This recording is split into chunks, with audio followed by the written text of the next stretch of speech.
Hey folks, it's Grant over at Local Cooling Farms. Just to follow up on us taking care of the giant ragweed so we can get some seed production out of it. I'm on the tractor right now. Got the bush hog hooked up. The cattle are over in that area right there. I want to bring them over here today.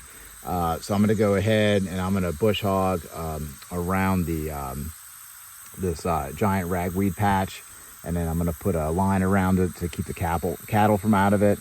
And that way we can get seed production out of it so we can move it and get some giant ragweed established at another part of the farm.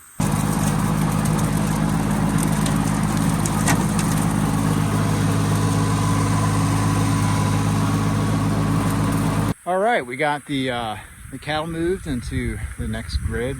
They are absolutely super happy.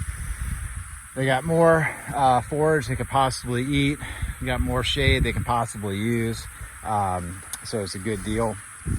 So I fenced out the giant ragweed. There's a lot of common ragweed in here as well. So we, like we showed earlier, we just bush hogged around the this batch of orchard group, whatever you want to call it, of this giant ragweed that's looking pretty 12 feet-ish high, which is pretty awesome.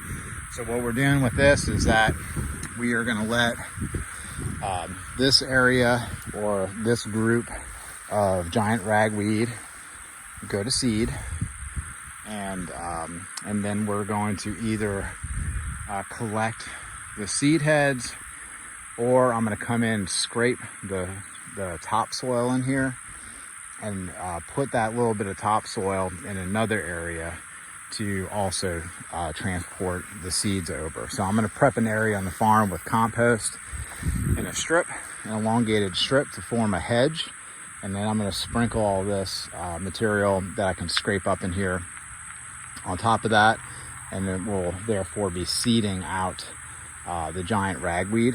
And that's how this giant ragweed got here. I moved material from another spot of the farm that had giant ragweed growing, and we successfully colonized it in this spot as well. And the reason that we're doing this is for a couple different reasons. A lot of people may spend quite a bit of money on hemp or other products, other seed to form biomass and break up the soil and all this kind of stuff. A lot of those seeds are 75 cents to $1.50 per pound, and then there's the associated cost, no-till drill, etc., of putting out in the area, and then those are annuals, be it buckwheat or hemp, other things like that, like I said.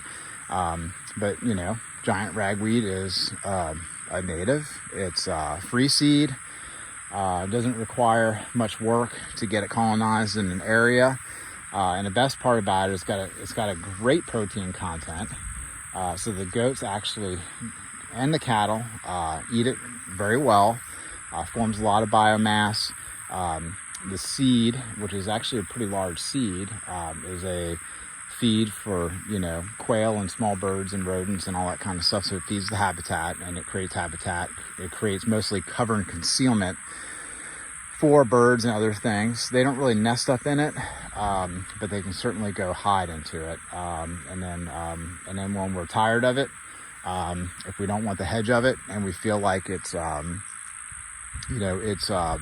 not letting things grow underneath it because it's taking up so much sunlight, we just come back and we can bush hog it a couple of times. And actually, if you keep it bush hogged for a couple of years, it'll just kind of go away because that seed doesn't stay very viable on the surface of the soil, and the root system doesn't really come back as aggressive as you think. So even though it has the appearance of being a super aggressive plant, it's really, for our purposes, not all that aggressive. And so again, we can utilize pre-existing native plants that have a high protein content for small ruminants, and at no cost to us, and it's perfectly adapted to our climate here. So we're doing things smart, doing things frugally, and making the animals happy. All right, well, if y'all have any comments or questions about utilizing the giant ragweed on the farm, I'm totally open to it.